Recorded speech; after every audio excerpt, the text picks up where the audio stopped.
I don't think we can say really that the United States has a preferred outcome. It has been very careful to avoid trying to indicate that it's supporting this or that candidate. It wants to appear as neutral as possible. But what it does want is it wants any candidate who's elected, whether it's Lai Ching-te or whomever, that they do not rock the boat.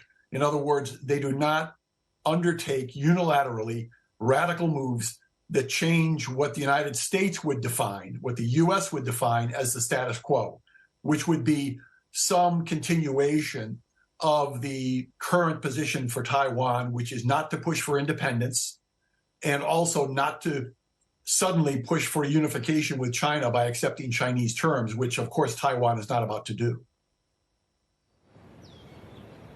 Now, with this status quo, there's also the U.S. and their strategic ambiguity. Do you see that this has changed at all in recent time, given the developments across across Taiwan and the United States? With it, that it has even gone so far as to sign a trade framework agreement with Taiwan?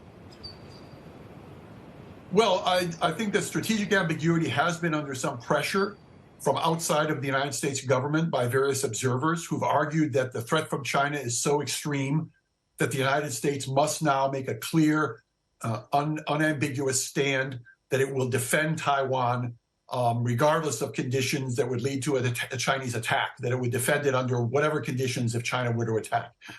The U.S. government has not endorsed that position, and for good reason.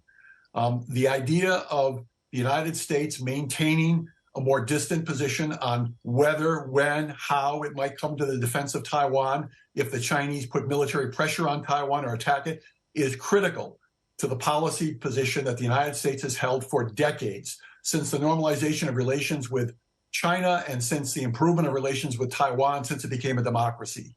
And the United States does not want to position itself now as if Taiwan is a formal security ally of the United States, which it is not, and is therefore committed to defend Taiwan under whatever conditions.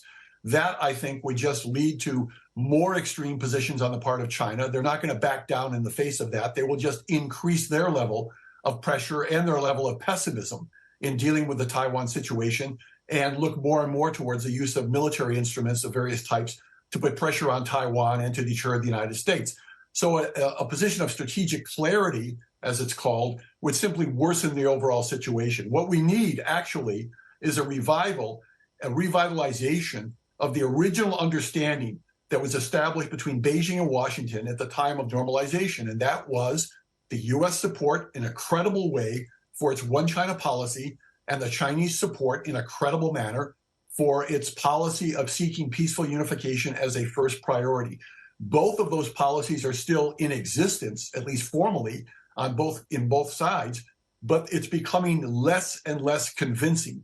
Both sides are moving in the direction of military deterrence and coercive or assertiveness, politically, diplomatically, militarily, and not so much emphasis on reassurance on that original understanding. And that is creating a greater degree of fatalism, a greater degree of pessimism in all these capitals, with people in Washington talking about the near inevitability of conflict over Taiwan, which is really not where we want to be. We want to be able to revitalize that original understanding between Beijing and Washington regarding Taiwan, because there is no viable alternative to that policy to preserve the peace across the Taiwan Strait.